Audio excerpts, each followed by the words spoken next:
How you can change account in Archero 2. So first of all, once you open up Archero 2, this is going to show up account that you are being logged in by default on the top of your screen.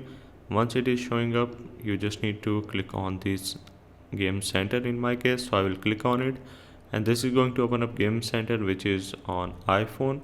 On Android you can change the account by going in Google Play Store, and the process is straightforward.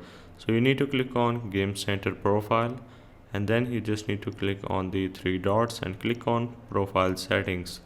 Once you are in, you just need to scroll down and click on this sign out on the bottom of your screen. Once you sign out, you just need to sign in with some other account, and then you just need to delete the game and reinstall the game.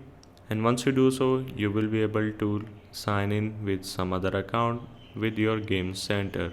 So this is the only way right now, because in the Archero 2 itself there is no option to change account, so you have to use some indirect methods. So hope this helps. This is how you can change account in Archero 2.